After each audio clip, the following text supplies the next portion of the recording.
Hey, thanks for coming to 1500ESPN.com. I'm Derek Wetmore. I'm going to share with you my 5 thoughts from Saturday's Twins-Cubs game. It was a 4-1 loss in extra innings for the Twins, and Blaine Boyer, as great as he's been, was the GOAT on Saturday. Let's start with thought number 1. That is Blaine Boyer. He got the 10th inning after Glenn Perkins pitched a scoreless 9th.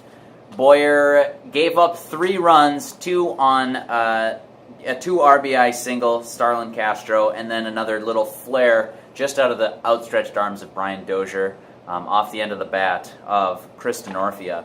And that was the story of the game. I mean, the Twins were tied 1-1 going into extras, and the 3 spot by Blaine Boyer in the 10th inning was all she wrote. Boyer said after the game he felt like all his pitches were in the right spot.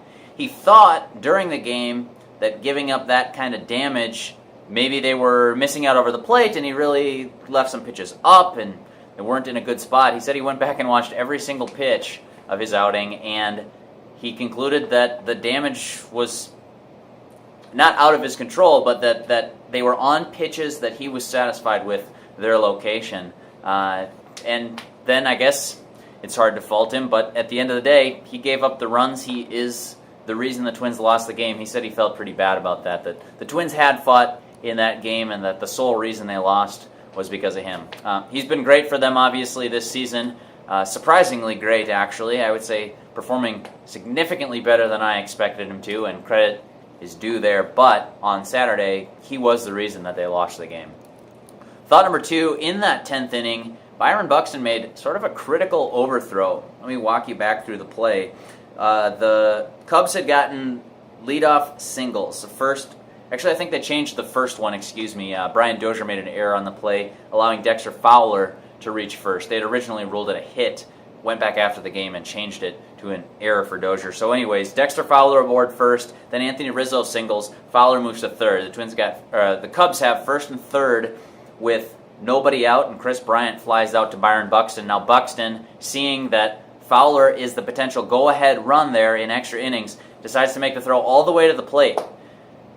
He overthrew the catcher. Blaine Boyer had moved into the backup position there. He caught the ball on the fly.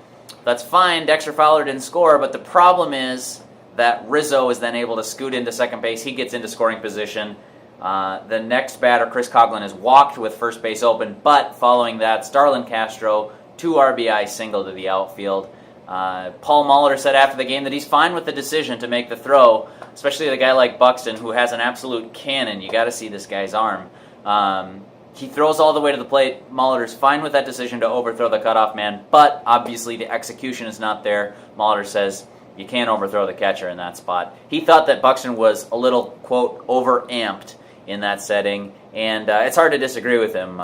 Prospect in his first week in the big leagues, trying to impress with his glove and with his arm, after he hasn't quite done it with his bat just yet.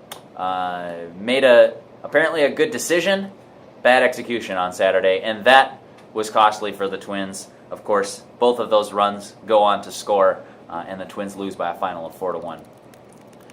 Thought number 3, Trevor May was the starter. He pitched 6 good innings, and especially I think the 6th inning was impressive. He got out a bases-loaded jam. Really, maybe even more impressive is that he had it was first and third with nobody out. Tough spot for the Twins to be in, but May picks up a pair of strikeouts to get to 2 outs. Then he walks Chris Denorfia to load the bases. So now you're thinking, bases loaded, 2 outs, dangerous situation for the Twins here. Well, Trevor May goes and strikes out David Ross on a changeup.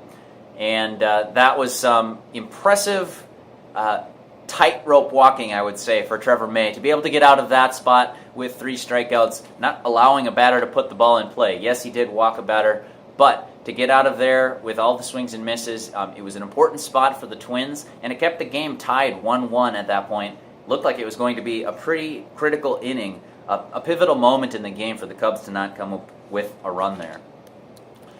May finished with 6 innings, 7 hits. He struck out 7 and walked 2, just the 1 run. So Trevor May continues to impress this season, and he's been one of the big reasons why the Twins have 37 wins here in the middle part of June. Thought number 4, though, the Cubs got to May with some 2-out hitting in the 3rd inning. May goes ahead and he gets the first 2 batters of the inning out, but then Addison Russell singles, Dexter Fowler singles, and Anthony Rizzo follows with an RBI double. That was the only damage done against Trevor May. May said he put the ball where he wanted it to against Rizzo. It was a fastball. He said it was his pitch. He didn't want to get beat on a pitch that wasn't his. That was his philosophy today. He said, if they're going to beat you, make them beat you on your pitch. He gave Rizzo his pitch, but Rizzo gave it right back. Served it to the outfield for a double, scoring a run. And then May recovered to strike out Chris Bryant to end that inning, but still. The Cubs got a run, and that was enough to keep the game tied through 9 innings until they came through with that big 10th inning, 3-run 10th against Blaine Boyer. Thought number 5, I'll go quick on this because it's sort of a thought experiment. Trevor Plouffe grounded into a couple of double plays, but the first one in the first inning, a follower pointed out something interesting to me on Twitter. Eddie Rosario's on second, Joe Mauer's on first, and Trevor Plouffe hits a ground ball to the shortstop just ahead of, I would say, where Rosario was running. Rosario actually jumped over the ball. On his way to third base, well, Starlin Castro ended up calmly collecting it, throwing on to second. They turned 2, and the inning is over. But what if Rosario lets that ball hit him?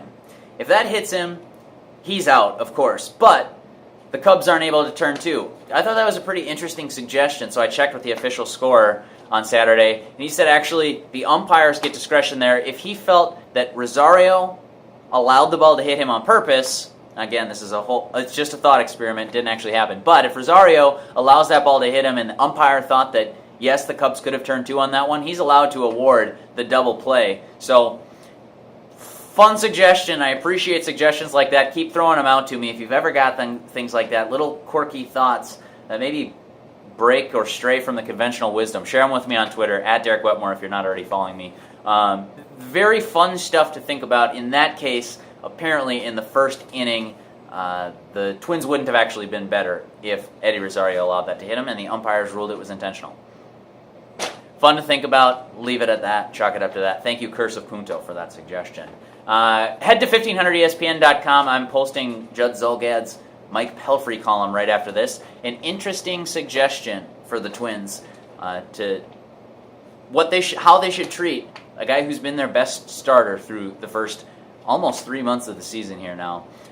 Check that out on 1500ESPN.com. Also, Phil Mackey and I are recording another episode of the Touch 'Em All podcast tomorrow night. That would be Sunday night. Subscribe to that on iTunes so you get every episode sent to you. About 30 to 60 minutes of baseball chatter every week with Phil Mackey and myself, Derek Wetmore. That'll do it for this video, though. Thank you for coming to 1500ESPN.com. Until next time, I'll catch you later.